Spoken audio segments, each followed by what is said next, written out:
I thought I would tell you perhaps about a few unforgettable happenings in my BBC career before going, as it were, back to the beginning, because it's almost 70 years since I joined the BBC. A few unforgettable happenings. One is bright and breezy and thinking straight from Oxford, it would be rather fun to manage a studio. Little did I know, we thought we were rather good at what we did, but in fact I was doing discs on Mrs. Dale's diary with Ellis Powell, and she was heard to say, very loudly, I may add, "Christ, where did they get these kids?" So I think we overestimated our abilities, really. There was the one about putting on the Holy Quran, which was when you had to do that in red continuity when the Arabic service opened in the middle of the night. I had a shift leader who was a very tall, spotty youth called Viv Perry. He disliked us because he was a studio manager. In fact, he was my shift leader, which is a senior studio manager. He hated us because we came in with degrees, and studio management was the beginning of a career. To him, it was the apex of coming out of control room where all I think he did was switch transmitters or something. So he said, well, he said, you know, Sheila, he said, there's one problem. When you open the service, you know you've got to put on the Holy Quran. You have to face Mecca. So I said, oh, okay. So I thought hard about this, and I was a bit naive, really. So I thought, we were down in the basement of Oxford Street, now the Co-op, and I thought, well, the only thing I can do is copy whatever the Arabic service person does. Well, I can tell you, in Oxford Street, we had slow-speed discs called SOX, S-O-X, and I could just about, because I'm not very tall, get one under my arm. It was enormous, because it was recorded as a 78 RPM, but it was just big. So I had this under my arm, and I got down there, and of course, to play it, it was a vast turntable, really big. So I thought, well, to keep facing Mecca, naive, I'll just try and get behind it, you see. So with enormous difficulty, I managed to get this disc on. I could just about reach across to the stylus and managed to get it on without too much scratching before the Holy Quran began, you see. And it wasn't till I came up after night duty that I saw I was facing Mecca dancing. The Mecca dance hall, yes. Yeah, absolutely. So one time, nobody came down from the Arabic service, and we were told always ring the office, you see. So I kept ringing the office, and at 1 minute to go, the chap who had the tape in control room, he said, I've got the tape, we've checked the number. Look, if the bugger doesn't if the member of the Arabic service doesn't appear, you know what we do? Give me a green, I'll just shove the thing on, right? So I said, well, I don't think that's too good. No, I tell you what I'll do. I'll open the pot, I'll go into the studio and I'll open the Arabic service. Well, being a bit of a mimic, this didn't strike me as being odd at all until afterwards when I got into trouble for doing it. So I went into the studio, opened the pot, quietly went into the studio, and as you know how good we are now at actually measuring seconds, when it came up to the on, off I went. And I said as follows, fancy remembering it to this day. Ahuna, London, Sadeti wa Sadeti, Assalamu alaikum rahmatullah. Nobody rang in, nobody said anything, but I did get reported by control room for doing it. So anyway, didn't do me any harm in the long run, I don't think. Did you get reprimanded? Yes, I did. I did. That is beyond. You know, yes, it was a chap called Aidan McDermott, and he called me and he said, I know you're enterprising, but he said, you really mustn't do that. He said, you know, I mean, you just don't do that, Sheila. Is that understood? And I understood and apologised, but I said, well, you see, I think I was always told that the show must go on, and as that was part of it, off I went. I can see it wasn't a good idea now. I can't remember whether it was Hausa, but some language unbeknownst to me, I had to put on a piece in it. And I was, as I say, wet behind the ears, really keen to do the right thing. And off I went, and in those days you had 2 78 discs. And the last inch on disc number 1 was the first inch on disc number 2. So what you had to do was, on cans and in silence, you carefully listened in silence to disc number 2 and spotted a changeover point. As you didn't speak the language, was it Somali, was it Hausa, I've no idea, I spotted this word, bangsa. Now, as I remember that 70 years on, I'll never forget bangsa. But anyway, came the moment, and the art of the thing was, you never have a dead silence. You want the tss from the then discs to continue, so you never have this dead silence. So what you had to do was you opened the incoming pot 2 before you took out, so you had to make sure you had a good pause. So off we went, and I came to bangsa, and I went boom, and blow me, I heard it twice, bangsa, bangsa. So at the end, dead honest in those days before I learnt duplicity, sometimes in later years referred to as diplomacy, I actually said to the producer came in and he said, "That was very well done, very good changeover."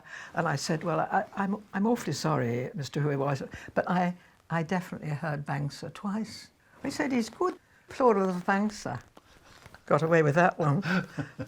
Yes. What does bangsa mean? Do we know? No, we don't. No, I never found out, but it's always remained a magic word to me. Almost rather not know. Other memorable moments was in the World Service, when I was at Bush House, the Polish service were absolutely mad. And I was a mere studio manager putting them on the air and listening to a language I didn't understand. So much was my dismay when another Pole, because they were ever so casual about broadcasting, came into the studio, cut everybody's ties off. That was one. And then on another occasion, they set each other's scripts on fire. And of course, as the mere studio manager, it was terrifying.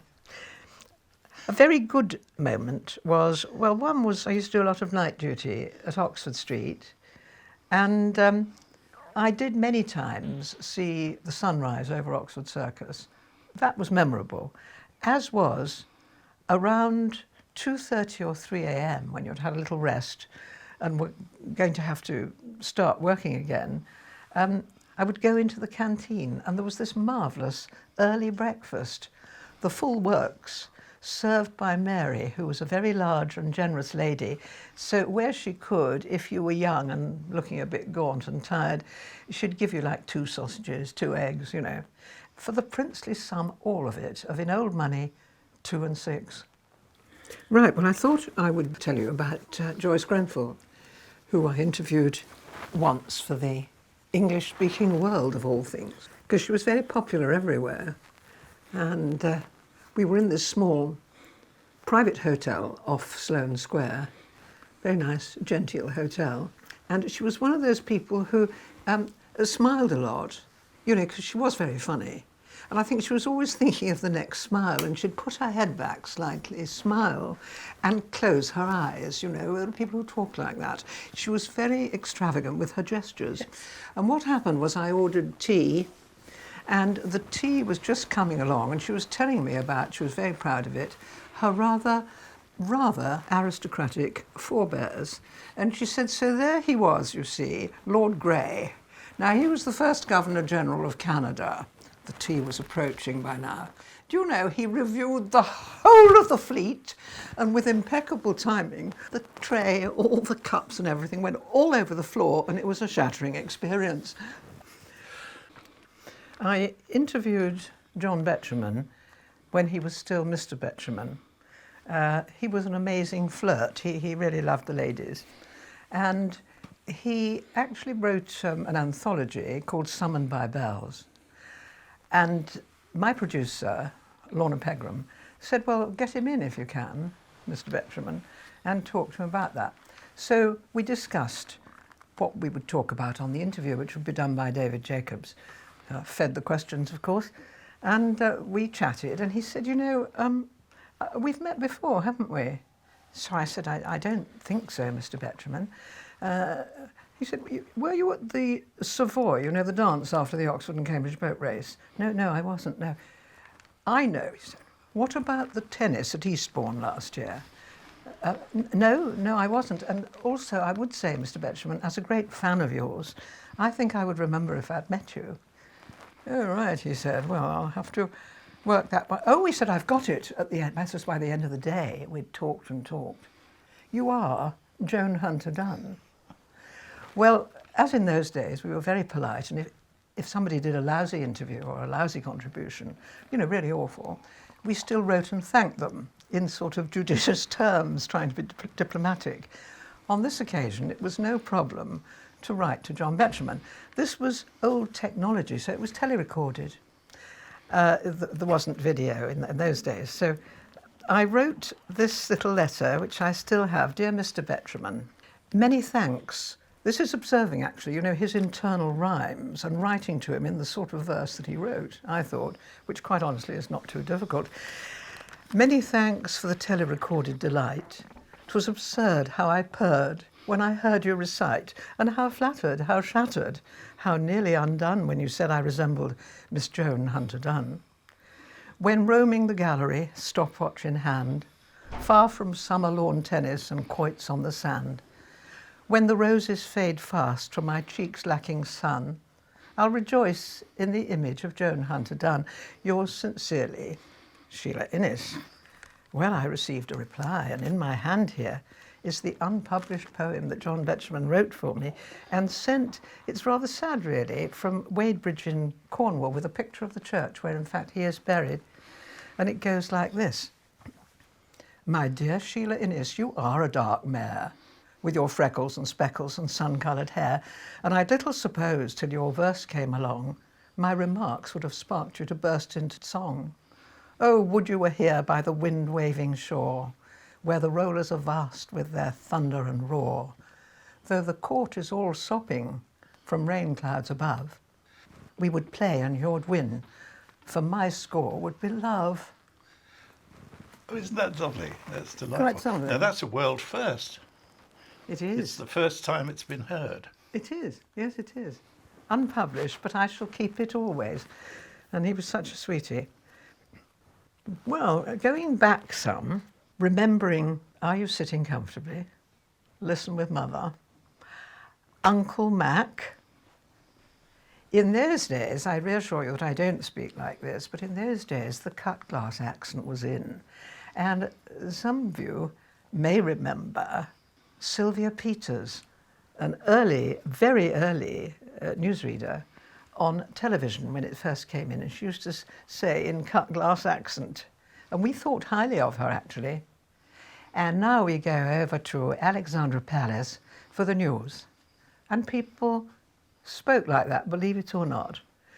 It was, however, when I joined, and you have to do a quick rewind to the 1950s, because I joined just about 70 years ago.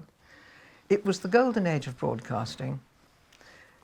Auntie, as we always have called the dear Beeb, Auntie was respected, even loved. I mean, the BBC was a monopoly.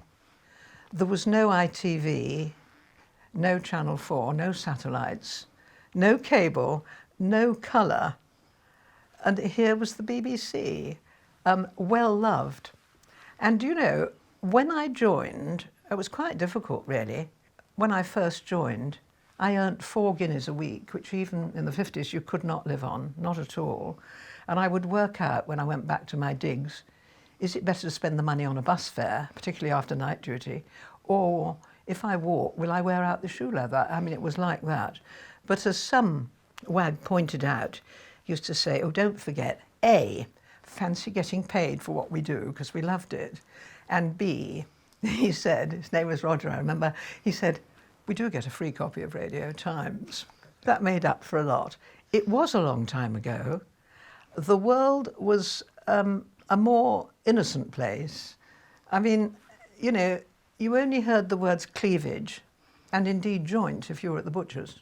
If you talked about going all the way, in those days it probably meant staying on the number 41 as far as the depot. So it was a different, more innocent world.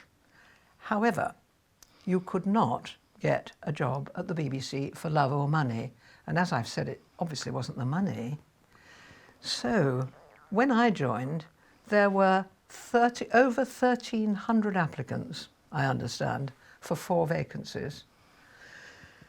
So it was quite difficult. And at that time, Portland Place, which, as you know, is extremely busy, in those days you parked chevron style in the middle of the road. No problem with the traffic. The only people who had money in those days, and I remember when I became producer, I didn't know quite what to do with her, but I had a secretary. What the hell do you do with a secretary? The secretaries were mainly the ones with double-barreled names and quite a lot of private income. Mine also had a fur coat, which, you know, was at the time, that was the height of luxury and opulence, you see. She had, Molly, she became a dear friend later on when we changed jobs and so on. She was a friend for life until she died a short while ago. But she said to me in her slight drawl, because the secretaries were a bit superior, frankly, can I give you a lift home? Well, I said that would be very nice. So when we got into Portland Place, I went up to the nearest Austin 7, parked in the middle of the road. She said, no, it's the next one. This was a white, open, sunbeam Talbot, so there. I started my first day with, funny I should say day, because the man I remember, long before Securicorps, there were commissionaires, and they wore their, I imagine, ex-military, they were military and service ex-employees or retirees. They were all getting on in age, and they wore navy blue, and on high days and holidays they were allowed to wear their medals. And the one that I knew, and he followed my career, although, you know, the BBC tradition, everybody first names, even DG, although I never did that, I always called him DG. But Mr. Day was always Mr. Day, and he always treated me with great respect. And he said to me, I'm going to take you down, Miss, this was in 5 Portland Place, I'll take you down to the basement. Now, don't be worried. When you get in there, it's empty. The people listening to you to see if you've got a broadcasting voice, they're upstairs. You'll be called up afterwards, miss, but don't be worried. It's sort of empty except for the basics. You know, there's a microphone there and a seat. So you sit down and you just do what's asked of you from upstairs. So I said, well, thank you very much for telling me, Mr. Day. So I went into this funny little place, a studio. There were 2 across the opposing corners of the room, 2 enormous mahogany Wharfdale speakers. That was posh. There was a microphone hanging in the middle, and as he said, there was a table, a pile of papers, and a seat, a chair. I sat down, and I think what King George VI called voices out of the air. A disembodied voice said to me, "Good afternoon. Would you read the news, please?" And I thought to myself, yes, that's why the girl in front of me came out in tears, muttering, "But women don't read the news," which of course in those days they didn't. So I set about reading as professional a bulletin as I could manage. And then there was a little bit of silence. They said, "Would you turn, please, to page 17 of Radio Times and announce this afternoon's recital?" I remember what it was. I mean, roughly speaking, making up the first bit, it was something like, I set off, this is the BBC 3rd programme. This afternoon's recital, you're going to hear first Haydn, Variations on a Theme in B minor, followed by 3 waltzes by Chopin. Then I read on and I thought, oh, here's the bombshell. So I thought, well, I'm here, I'd better have a go. So I looked at it, I said, but first, the Warsaw Philharmonic Orchestra, under the baton of Sergei Sebastian Okonowski, will play the Żyrydyjska Wloboska Concertanti by Vlot. I thought we'll give that bit everything we've got. Vlot, I enjoyed that bit. So I then thought, and they said, thank you very much. Would you come upstairs now? I went up to the room upstairs and I thought on the way, God, that was probably a mistake. What if they all speak fluent Polish? So in I went into the room, and there were, arrayed in a semicircle behind a very long table, 7 men. And everyone, because I recognised them, was wearing an Oxbridge tie. That's how it was then. Mind you, I just wonder if it's changed a lot since. But anyway, there it was. And they said, pompously, the central man said, he said, you know, we've got a thing here that says that you did read modern languages at Oxford, and you have French and German and a smattering of Italian. It doesn't actually say anywhere that you speak Polish. So I said, well, I don't, but I just thought as I was here, perhaps I'd have a, I hope, intelligent guess. And then they moved on. So obviously, it wasn't a bad bet. The pay was lousy when I joined, but it was what was advertised, which was a good job with prospects. And I remember, just a slight diversion, but I remember that when they found out I had a good broadcasting voice, I remember that my boss, who was an Aussie, he called me in and he said, look, he said, I'm sending you to Grosvenor House and it's the Horse and Hound Ball. And he said, you know, I'm not kidding. He says, in Australia, they all say they absolutely hate all these snobby titles, you know what I mean? They don't really. So he said, you find me someone with a title and you bring me the interview uncut tomorrow morning, get an interview with somebody with a title. Well, if I went to, he said, incidentally, you get 7 and 6, you've got to go in evening dress. 7 and 6 will cover the cost of your long white gloves. And I'm not kidding, I had long white gloves. I had to go and collect a recording machine, laughingly called portable. I don't think I could pick it up today. It was called an L2, and it was a green leather box, very heavy. And I took this thing, and there were terrible copyright rules, of course. I knew this interview, whatever it was going to Australia at least, if it was good, probably America. And in those days, in a ballroom, I could hear coming through from the next alternative ballroom, Edmundo Ross. In the ballroom I was in, there was Geraldo with his strict rhythm. And I thought, how do I avoid this music? Well, I'd already spotted that the Master of Hounds that year happened to be the Marquis of Exeter, so I thought I'd better go and pinhole him. So I got down to the floor and I went up to him and I said, excuse me, sir, I wonder if you could give me a very short interview, because I said to him, I've got terrible problems with the background music for transmitting this abroad. I've never been to this hotel before, she said naively. Do you know somewhere quiet that we could go? And he said, oh yes, my dear, follow me. I found myself in the gents. He then recorded what was a very short interview. And when I took it to my boss the next morning, he said, oh, he said, bloody marvellous, he said, getting the Marquis of Exeter. But he said, I'll tell you what though, Sheila, you've got to watch your acoustics. You know, I could have sworn you were in a bathroom. I think it was a very early instance of no comment. Anyway, after just a year or so, I think you became what, in these days of contracts and short-term contracts at that, permanent staff, if you hadn't committed any heinous crime. And okay, I started as a lowly technician, good experience, all of it.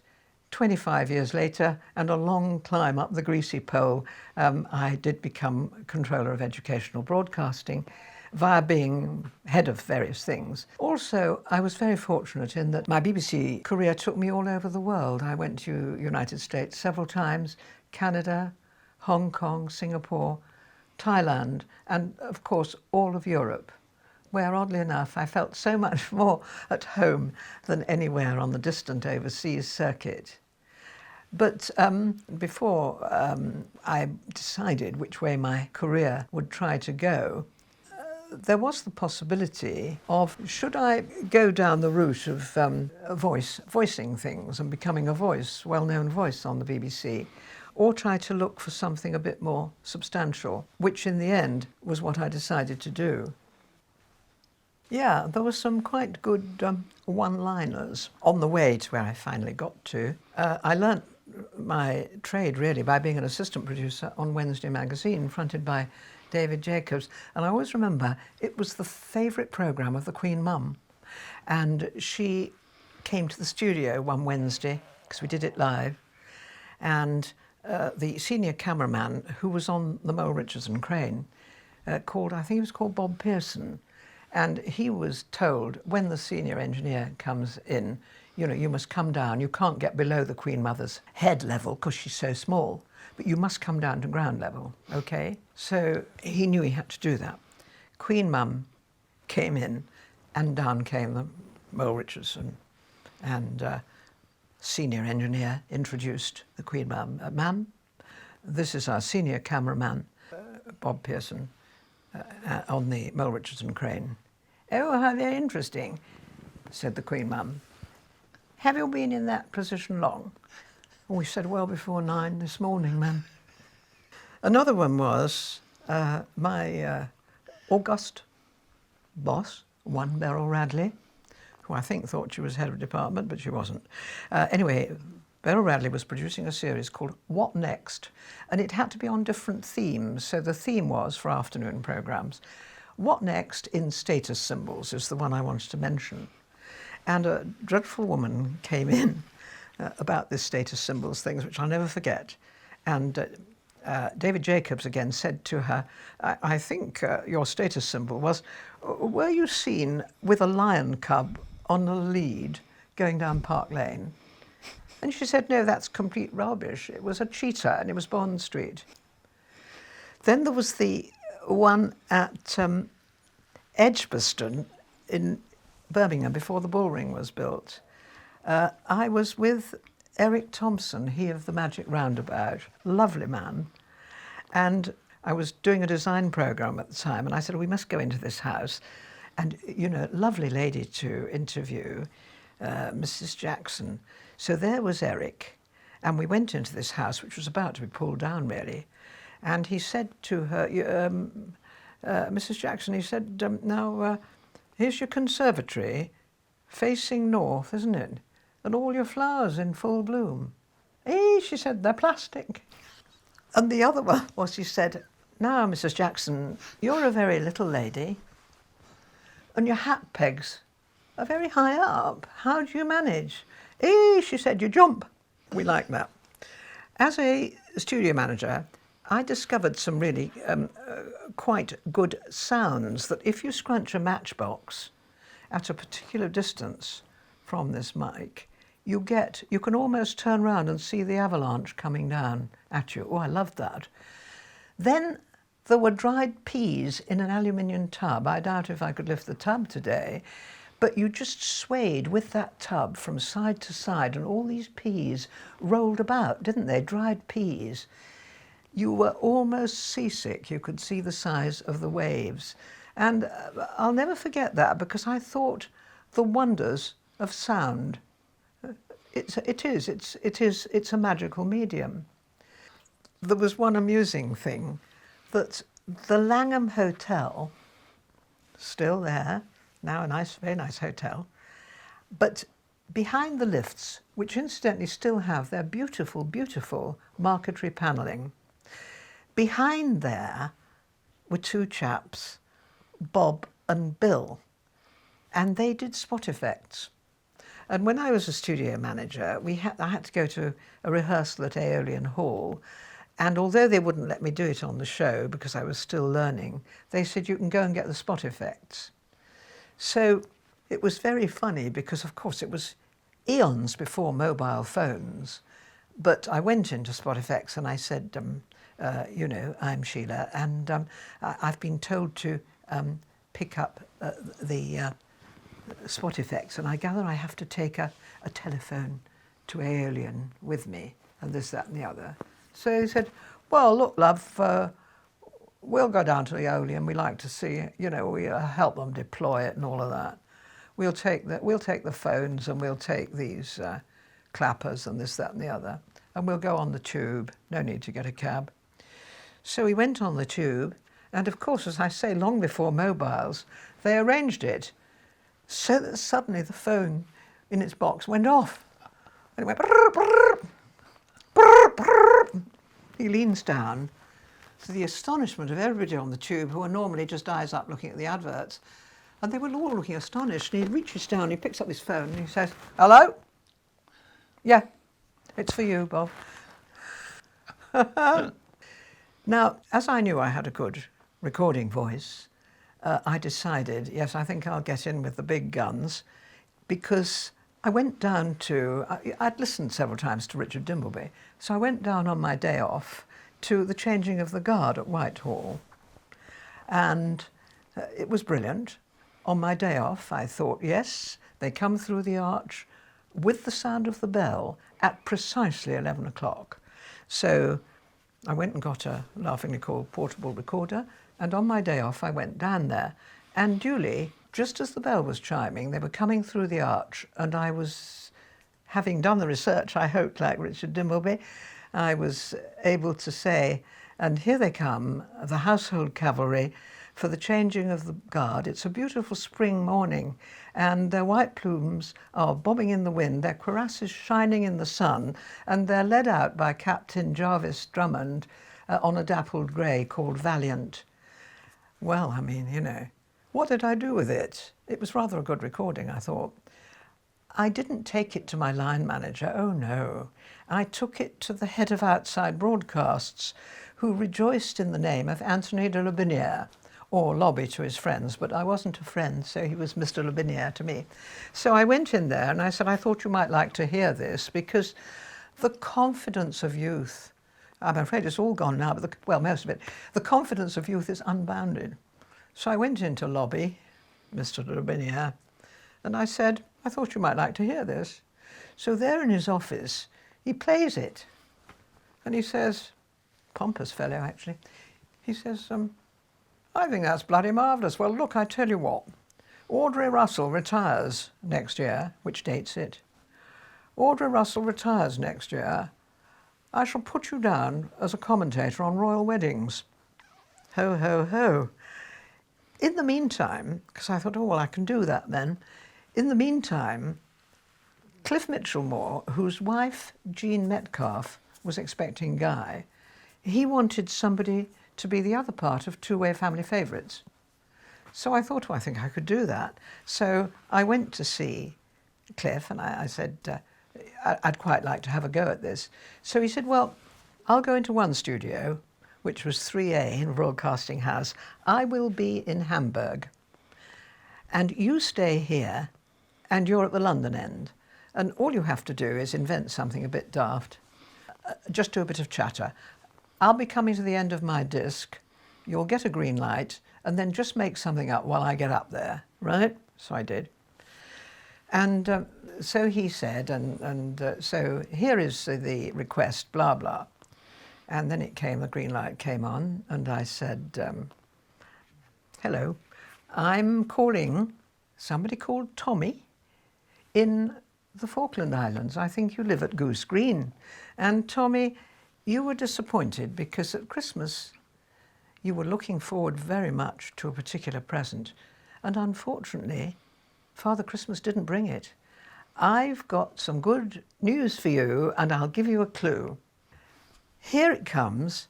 The disc is called The Runaway Rocking Horse." And off we went. So Cliff came down, he said, "That was fine, you know, you'll be the London end." In the meantime, in the good things, as they say, never happen singly, up came an opportunity to become, well, the possibility of becoming a producer. And I thought about this. I thought, do you want instant fame as a voice in Britain, or do you think you ought to be looking at the longer term prospect? And common sense, I must say, won over inclination. And you do need a bit of luck. A job became vacant that had been occupied for 14 years, no less, by one Nina Epton. It was producing programmes of all sorts for radio, pieces every day for the French-Canadian service. And I speak and spoke then fluent French. You had to have a knowledge of all sorts of things, current affairs, good on politics, on the British education system, on the arts. You even had to know a bit about agriculture, because I remember when I got the job working with a chap who was a Belgian, an enormously fat man called Maurice Simon. And I worked with Maurice Simon, who was a puppet, but out of vision, as he'd done the agricultural report, we used to call him the Large White. He never, fortunately, knew that. But anyway, after a while, when I got this production vacancy and obviously spoke French, I did have, I mean, they really asked for so much that some wag had written underneath on the advert. He'd written ability to walk on water desirable, which always made me giggle a bit. It carried with it, though, as it was 3 grades up, it carried with it the doubtful privilege of doing the Queen's speech in French. Now, I got a draft of the Queen's speech 5 days before the broadcast. It was transmitted on Christmas Day, so I missed my Christmas Day for the 3 years. You know, I used to then go down to Devon, where my parents were, on the 5 o'clock train, and I always remember getting out. It was in the days of those individual carriages with clanging doors. Being Christmas Day, I'd get out in Devon, slam the door. It was the only clang on the station, and you'd hear the station master calling, "This is Axminster, this is Axminster." It was still Christmas Day. Anyway, I had a very dour boss. His name was Jack Brownfield. And Jack said to me, "Now look, Sheila, the Queen changes this as she goes through. She changes her speech in bits, but as it'll be translated, you'll translate it into French," which I did with the draft from the palace, and then I would take it to the French service for vetting. I said, "I don't want any clangers because I am English, but I don't mind the odd Anglicism coming. It'll cheer the French Canadians up because they don't speak terribly good French." Right, so that we did. And Jack Brownfield said, "Look, we try to transmit this.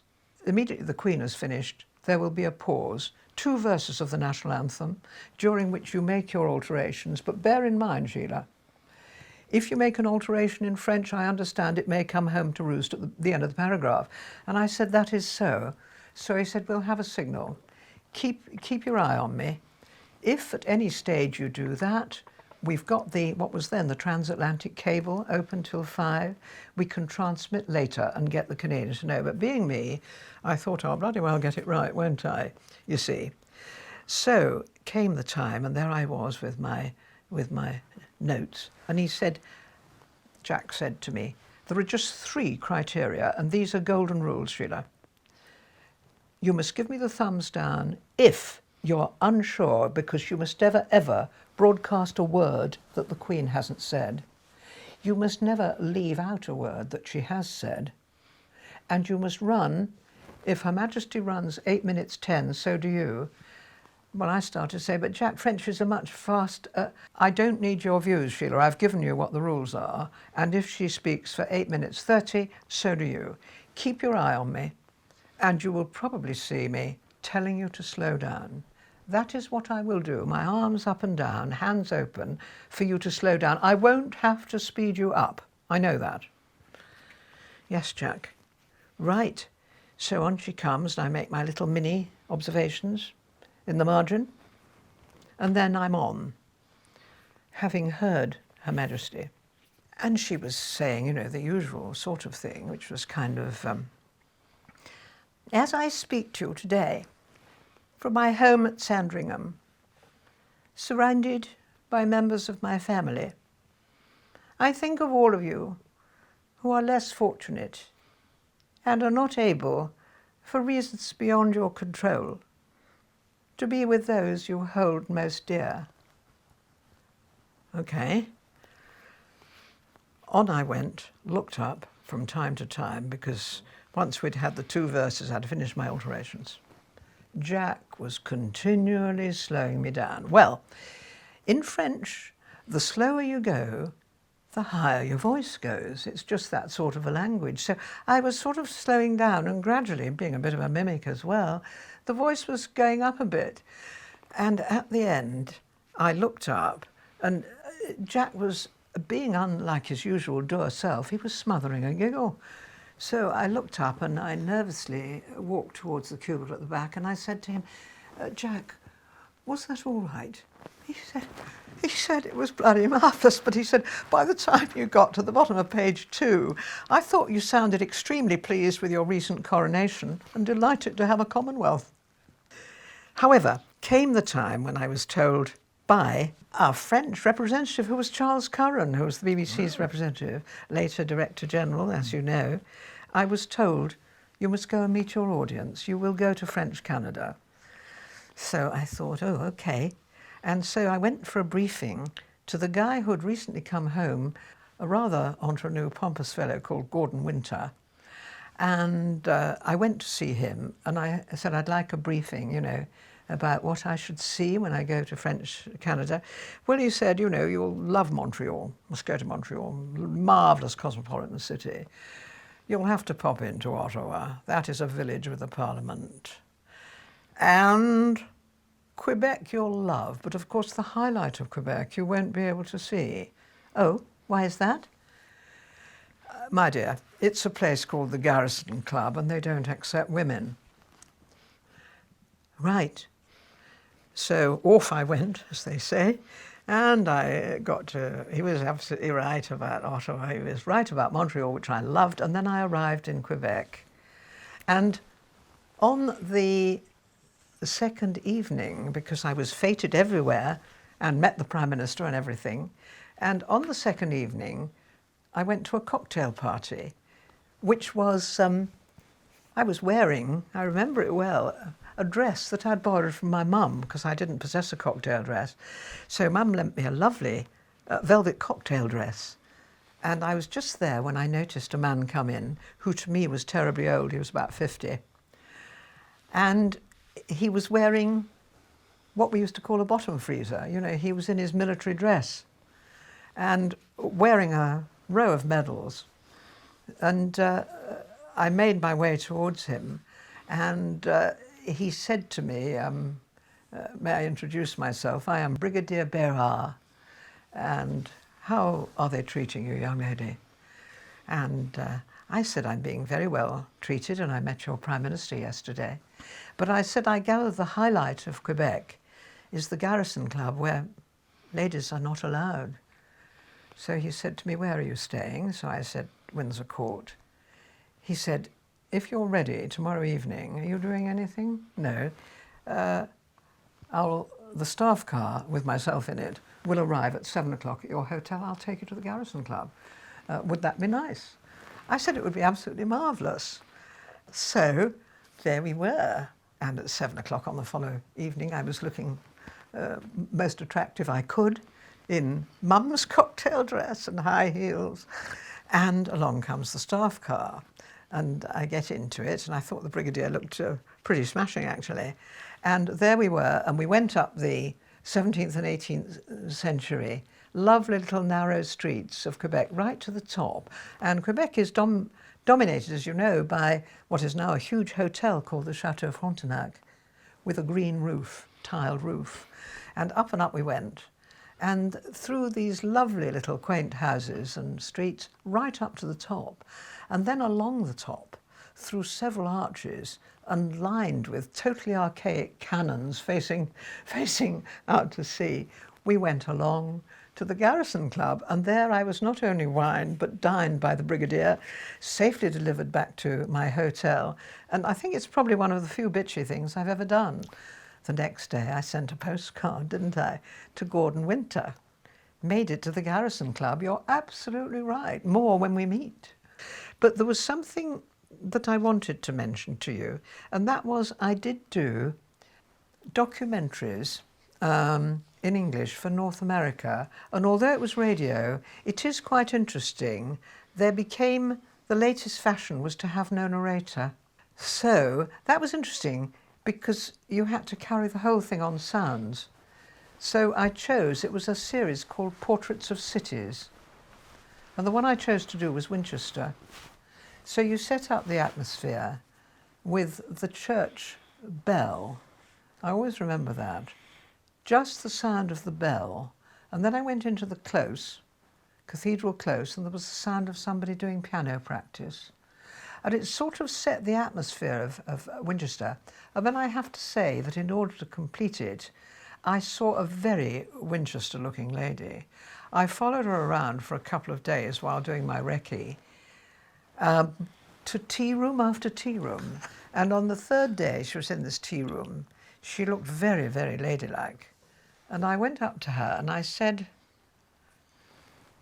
I would very much like to talk with you for a few minutes, if I may, because I'm sure you live here and I'm trying to find out more and more about Winchester. Oh, she said, I do. In fact, I'm married to the Dean of Winchester Cathedral. Good start, I thought. So I said, well, could you just give me, and this was all sound, you remember, with no narrator, could you give me an impression of Winchester? Yes, she said. And off she went, and she said this. Winchester consists of 4 groups of people. The cathedral, the college, the army, and the other people. Those were the days. People Yes. knew their place. Yes, they certainly did. You talked about the transition between radio and television, how you, quote, got into television. There were attachments advertised, and although I was loath to go, somebody said, you know, it is the future.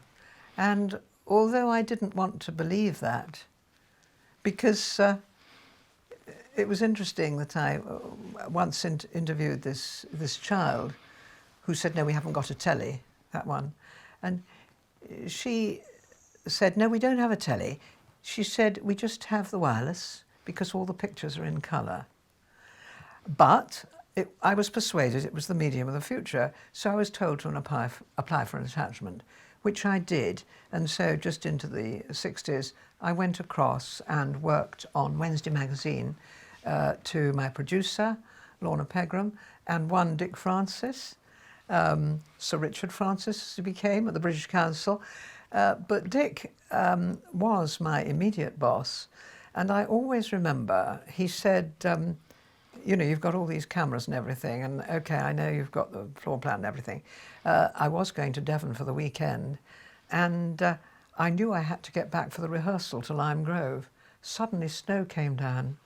My parents' little house was snowed in. And because I was always, and still am, I suppose, conscientious, I persuaded a farmer to take me across the fields on his tractor.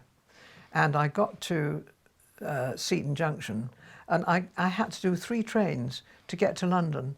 And when I got there, I ran to get the tube in order to get off at Shepherd's Bush. I ran all the way from there to Lime Grove and down Lime Grove, and I walked in with about 3 minutes to go before I was directing. And I said, I'm terribly sorry, Dick. And he said, I wasn't worried. He said, I knew you'd be on time. Ho, ho. Yes, absolutely. Lime Grove was the most extraordinary place. Do you say a bit was. about it? Because Well, was it had fascinating. been a skating rink and And a television, and a film studio. a film studio, and before that a skating rink, I believe. And I mean, it was a great big echoing place. And nevertheless, I remember at Lime Grove, because we had a lot of individual items, we used it as a kind of space in which we set up with flats, almost like little shops. And as Wednesday magazine was made up of particular items, like here's somebody back from Morocco with all this hand-painted or hand-embroidered stuff, we'd put them into a little box set. And then with your cameras working in each other's loops, etc., you could get the high stuff, but you could also get all round the set, but making it very nicely individual so that the people didn't sort of sound echoey or anything.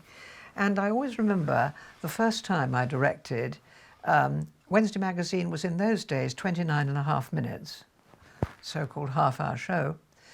And I remember Lorna Pegram said, well, you know, you're on to direct. And she said, it keeps you on your toes. I mean, I can feel the pressure rising as I even describe it. She said, 2.5 minutes film in the middle in which they all unravel and get into their new places, but it's half an hour on the trot and it's live. Okay? It was all fun and games, particularly when we got an action painter in. You can imagine it was all over the place. But anyway, there it was, and I directed it. And it was really like talking an enormous aircraft down for the first time. You had about 50 technicians. They were all waiting upon your every word. It was live. You called the shots. The vision mixer responded to what you said. And it was really high pressure. And at the end, big sigh of relief. And Lorna Pegram said, "OK, well done. See you in the bar. I'll buy you a drink." And off she went. Well, I was feeling shattered. And the sweetest thing was this. I think I've got to just unwind and calm down. And also, I think I'll walk round my first set. And this was the sweetest bit. I went to the top of the gallery steps. At the bottom was waiting one David Jacobs with a small bouquet of flowers. I've never forgotten that. Such a kind man. That's lovely. He was a very kind man. Sheila, did you do the Woodstock, as they say? I mean, did you have a training course? No.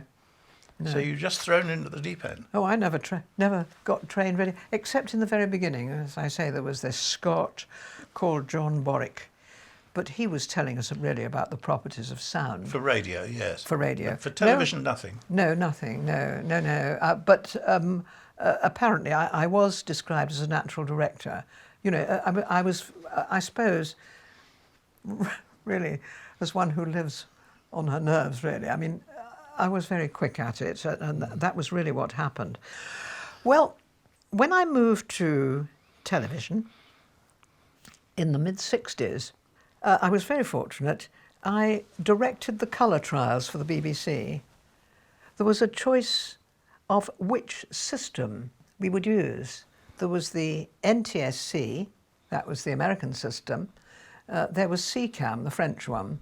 And there was PAL, which is the one that we adopted. And what I was asked to do was I would produce and direct exactly the same programme all weekend. I must say it was jolly hard work.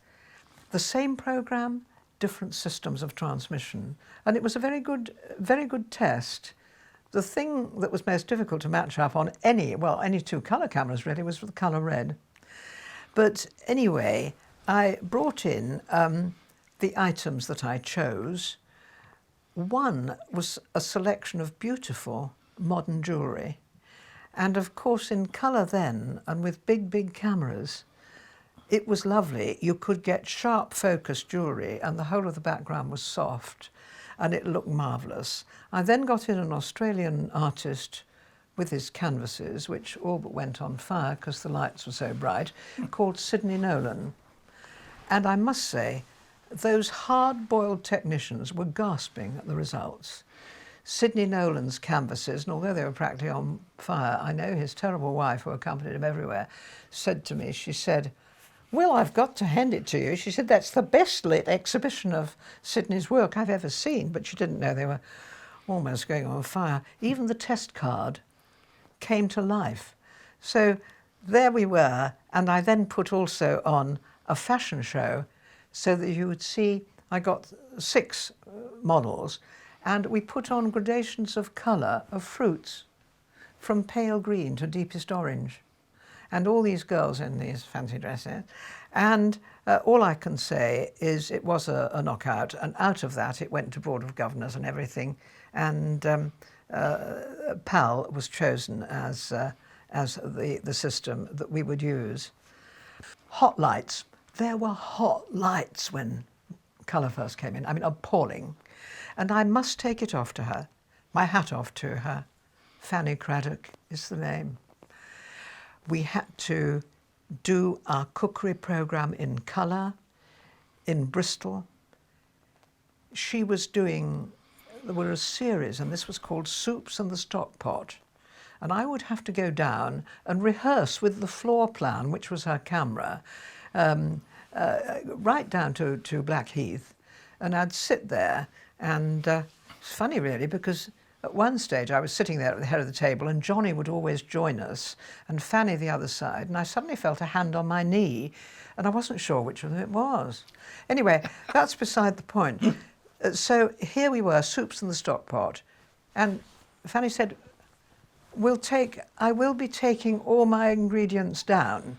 So I said, Fanny, there is a super catering department down there. I will get whatever soup or stock pot you need, and it will all be prepared in Bristol. Darling, she said, if you had an international reputation, would you let a load of provincials prepare your ingredients? Which was a bit of a whopper, particularly as she managed to get smoked salmon sandwiches and a glass of champagne for our lunch. Damn cheek. Anyway, serve her right. Down we went. I had to get this into the freight car, great big vat of soup. And there we were. It was taken to BH, White Ladies Road, Bristol, and it was taken to the studio. And serve her right, but I took my hat off to her as a pro.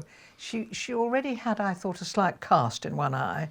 By the end, I'd forgive her for being cross-eyed, really, because when it came to it, I went down to the floor just before the take. The stench was horrific. Horrific! But when it came to it, she was looking at her camera, and she said, now the moment of truth. She had to taste it, and I thought, you serve you bloody well right. So she picks up this spoon, she takes some, and she sips it. And straight to camera, possibly slightly more cross-eyed than usual, she says, delicious, just needs a pinch of salt.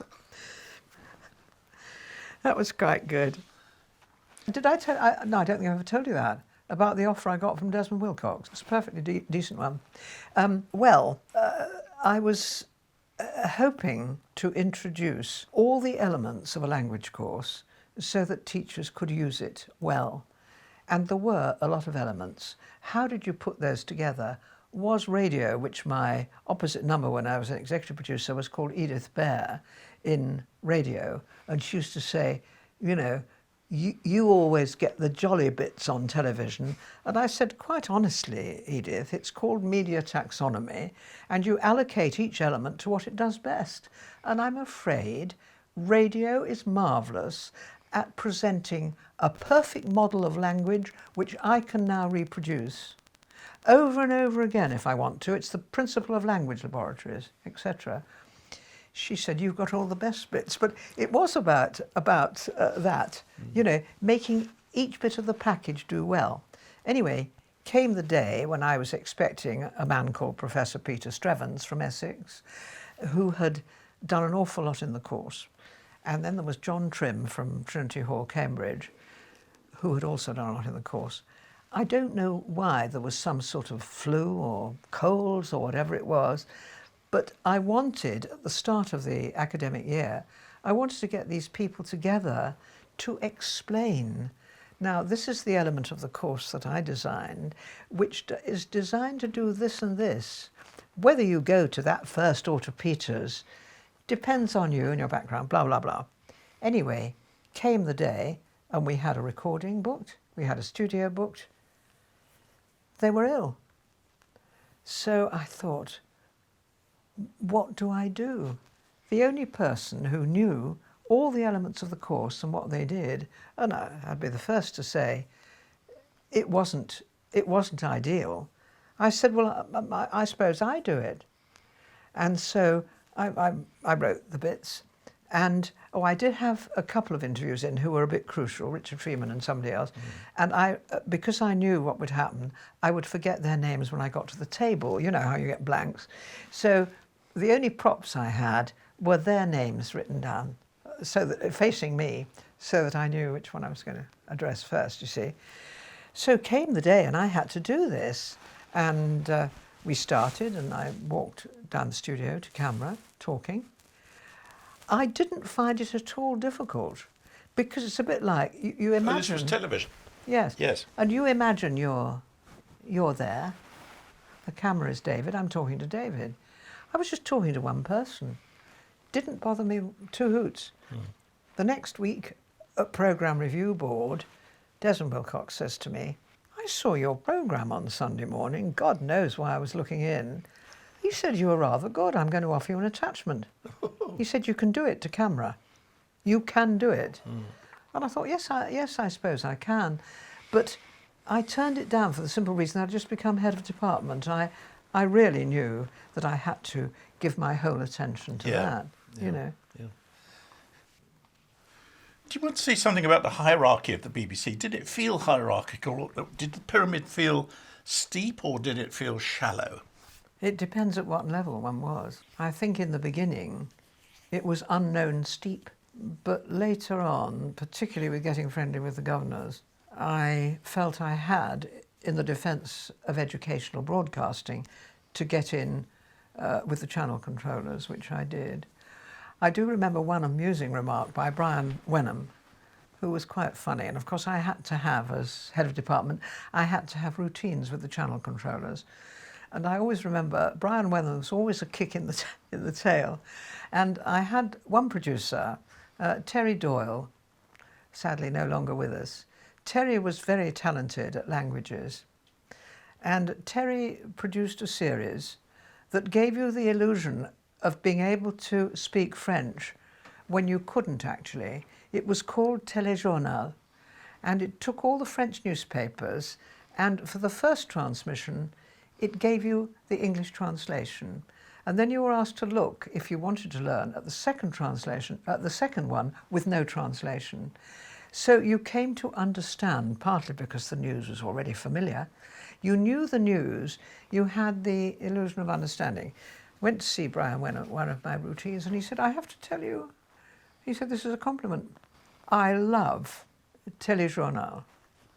Oh, I said, I'm so glad, Brian. He said, yes, he said, I call it my succès d'estime, and I'm sure that all three viewers love it. All three viewers, dear, dear. Sting in the tail. Sting in the Yes, tail. yes. There always was. One of the things that I did, and I think it attenuated the educational value, but was nevertheless worthwhile, was that by making something more popular, I'm thinking of one particular series by Terry Doyle actually called Russian Language and People.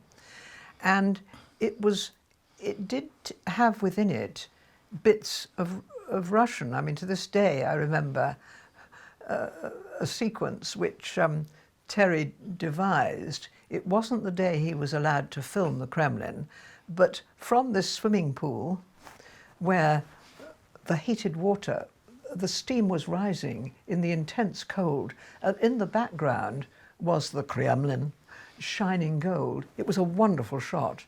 And the best bit, which I've never forgotten, was he was teaching, what's your name? That's all. So at this poolside, I mean, I've never forgotten it, the microphone went down there, and the phrase was, Как вас зовут? How do you call yourself? What's your name? Как вас зовут? The truth is, I remember it every day because there's a car at the end of our drive, always parked there, and its registration, part of it is VUT, and I always think, Как вас зовут? Unforgettable.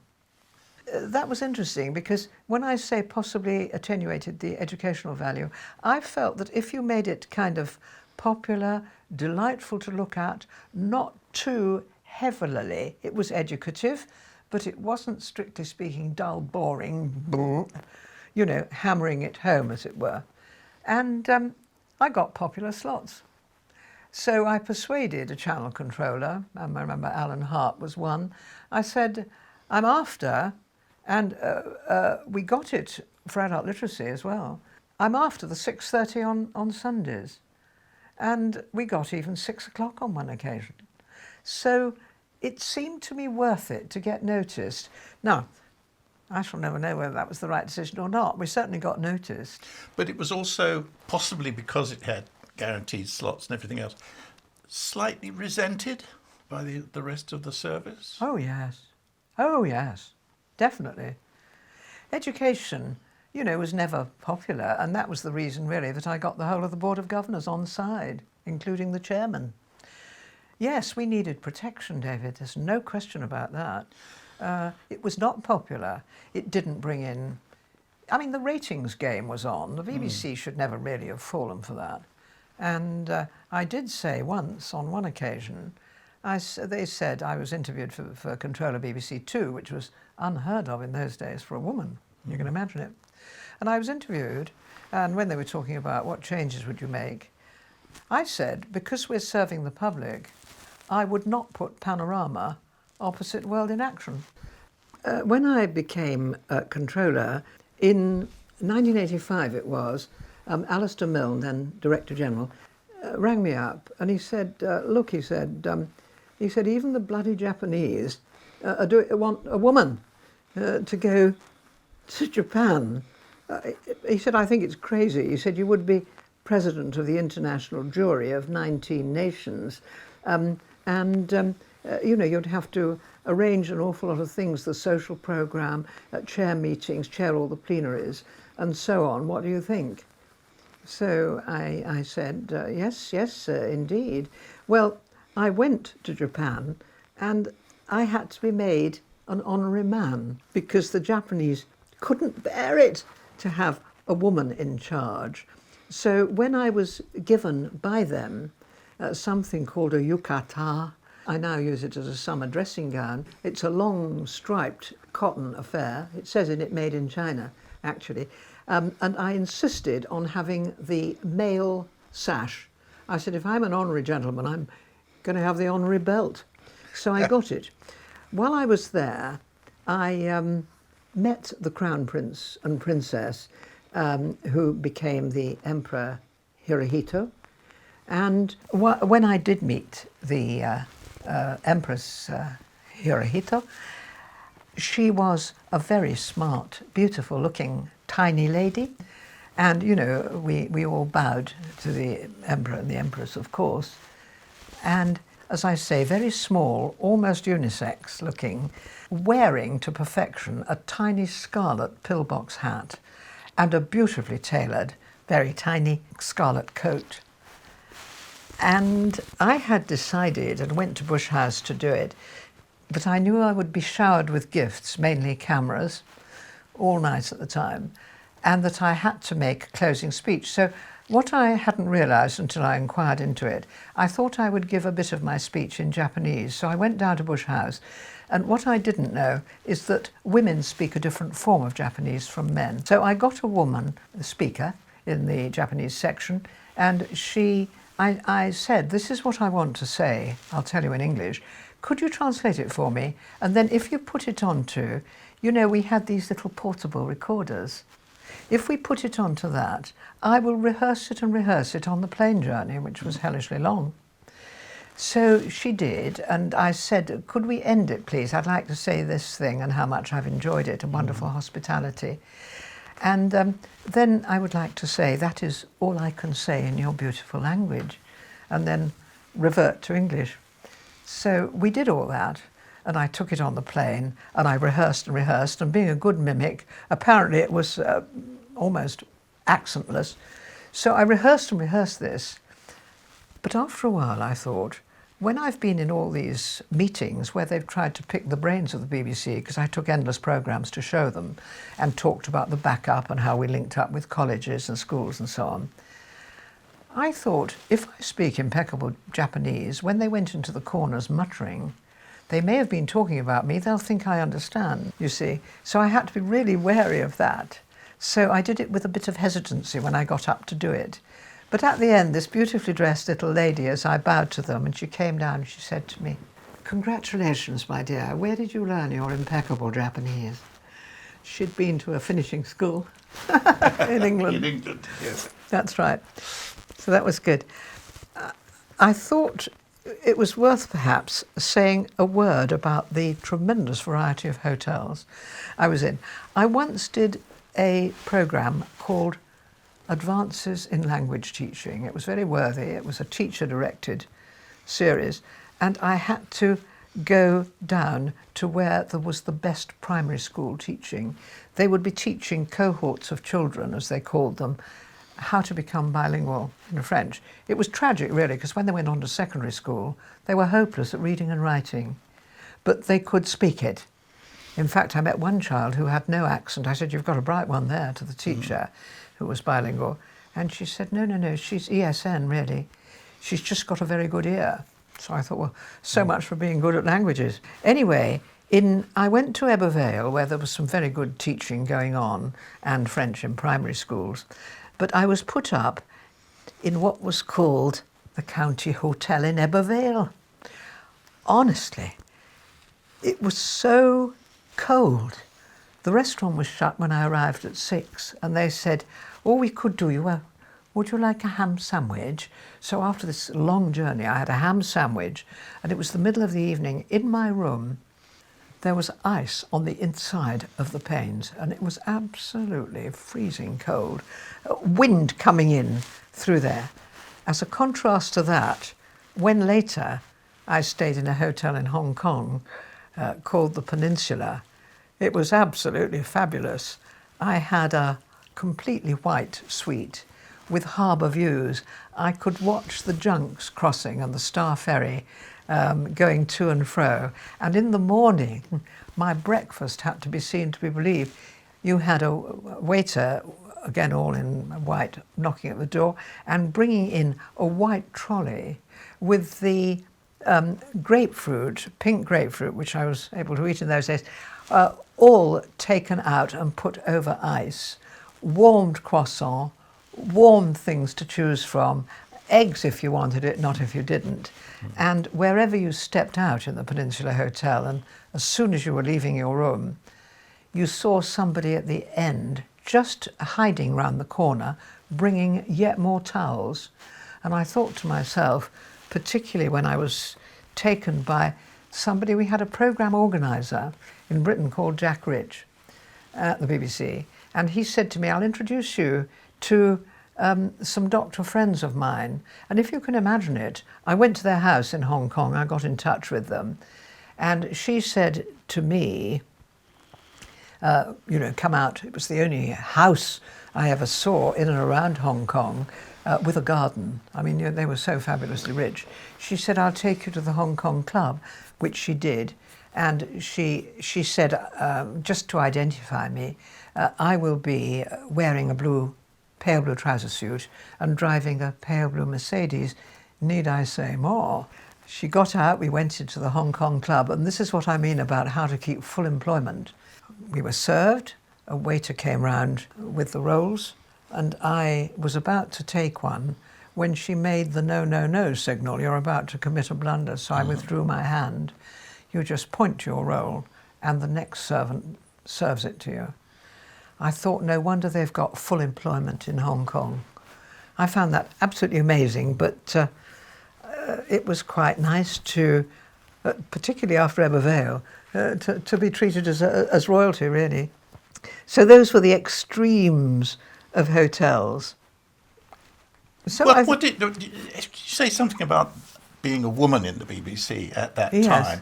There were some very powerful women. Oh, there were. One or two, but not... Grace Wyndham... And the rest were secretaries, I imagine. Yes. Grace Wyndham Goldie, was a legend when I arrived, and she had, after all, appointed all really very good chaps, including David Attenborough, and many a head of department and so on. Yes, it was difficult. In fact, when I became a head of department in 1973, I, for the first time, went to Programme Review Board, which was held every Wednesday morning, when you talked about, and you had to have watched during the week, because I always made a point of saying something praising and something appropriately critical if I didn't like it, plus not being too defensive about our own output. If you didn't think so, you said, well, no, I didn't actually think that was terribly good, but if you can, do watch next week, It's quite a good series, really. And at that meeting, I got a message, a little wee note, coming round from Monica Sims. I was sitting opposite her. She was head of children's. And Monica passed me a note, and she said, congratulations, thank you for just doubling our numbers. Let's have lunch, which we duly did and became good friends. Round from the other side came a nasty note from one Colin McIntyre, head of presentation. And he wrote, congratulations. I'm sure if you had one arm and were black, you'd go straight to the top. Ooh. Nasty. Yes, they nasty. say men aren't bitchy. I'm not sure I agree. Yes, women didn't get on terribly well. We regarded Grace Wyndham Goldie as a phenomenon, and It did take a long time, because now you see, and have done for some years, channel controllers, women, and women in very powerful places. I sometimes wonder what would have happened if, instead of becoming controller, I was offered the job of secretary to the BBC. Very powerful position. Really, I think, because you're between management and the governors. And I know that one, Patricia Hodgson, she became a right hand to Maggie Thatcher, but before that she was secretary. It was a very powerful position, but by and large, I'm glad I was there to defend education. I would just say, crucial for education was the fact that Mike Checkland, when he was Director General, said to me, Sheila, I'd like to see you on Friday. Unfortunately, it's Board of Governors and we're meeting in Bristol. You must drop everything. You must be in Bristol. I want to talk to you. You've got too much output. We were then, I was in charge of continuing education television. We had expanded the output quite a lot. Yes, DG. I will be in Bristol. Yes, you must be in Bristol. The things one could do in those days. In the evening, I remember, I was flying to Corfu for a meeting of the European Broadcasting Union. But anyway, down to Bristol I went, and I was sitting there about to have a grilling when Mike Checkland was late, and in through the door comes, because, you know, education was never loved by the channel controllers, so I made it my business to get friendly with the whole of the Board of Governors, including the chairman. There were two brothers at the time by the name of Young, and there was Stuart Young, and there was David Young, who became Secretary of State for Trade and Industry. Stuart I knew, and what I used to do was entertain them at Villiers House, which had a very good catering department, and I'd get various producers to do their piece, a presentation with members of the board there, so they could see what education really did. So into White Ladies Road, Bristol, walked Stuart, and he says to me, "Oh, Sheila," they couldn't pronounce their R's. He said, "Really, really pleased to see you. Would you keep my things? I've got to go and open some studio or something, but I'll be right back." "Okay, yes, of course, Stuart, yes, of course." So he leaves his things with me. Mike Checkland arrives and he said, late, I may say, "Thank you for being here, Sheila. I do want to talk to you about, well, actually, your output has got frankly too big." Well, we were talking about this when the door opens and in comes the chairman, who had by then opened his studio. Mike Checkland leaps to his feet, you see. I sort of make the gesture of not really willing to stand, but I will if I'm forced. And Stuart says to me, "Oh, I'm terribly sorry, DG, to interrupt. Sheila, have you got my room key?" That did it. There was no problem with the output. I could have whatever we wanted. So I sometimes say, as a real joke, I think it saved educational television up to a point. That's half a joke. After you left, Sheila, educational broadcasting went through a decline, really. It did. Schools broadcasting went to the middle of the night. Yes. The departments, the television departments, I think, were closed down. Isn't that right? An awful lot of effort was put into online That's material. Right. To get rid of the non-popular stuff. And I mean, it was a bit of a sellout, frankly. And I think betrayed the BBC's motto, which has always been to inform, educate and entertain. I believe that we did all three of those. You had to be entertaining. We certainly informed and educated. And the BBC kind of gets away with it, or tries to, by saying, while I believe not true to its mission statement, by saying, well, yes, I mean, you know, our output is broadly educative. I think that's a bit of a sleazy way out. There are very good things around. Jim Al-Khalili talking about science, for example, but it's sort of spotted around, isn't it? It's spotted around. There's no steady output. And the other thing, when I tell you that Maddalena Faganini produced Contacta I can't give you the exact date. This is an old course. People are still learning their German from it. So there were really good nuggets of stuff, but we no longer have that. I forget what it was called. I think it was the systematic mastery of a body of knowledge. There isn't that, and I think that the BBC is worse off for that. I think we should still have that. Do you think as they come up to renegotiating the charter that they'll begin to somehow find again the things that they'd lost in order to become politically acceptable? Probably.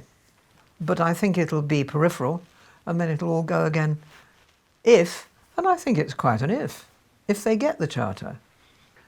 Although you and I are still 100% loyal to the BBC, I know that I'm loyal to an organisation that no longer exists. That's very sad. I like to think that there are still people who are engaged with the BBC who still have that ethos. But I must say it's otherwise kind of gone. The BBC, particularly in its future, has probably got to be quite selective. And I mean, those of us who, I suppose, my channel, if you said to me, it's not so much what do you watch, I watch all sorts of things, only really because I no longer go out in the evenings, very, very, very seldom. My absolutely key channel is Radio 4, and it does a super job. Yeah. And there you've got an absolutely first-class talk channel, which is now about to receive, I gather, Laura Kuenssberg on the Today programme. Women are getting much more of a say, but I reckon that in many spheres it's still a man's world. But you see, I think men and women have different strengths, and the best of all is the two combined. You do find that when there's an input from both sexes, it's partly softened and partly hardened by that combination.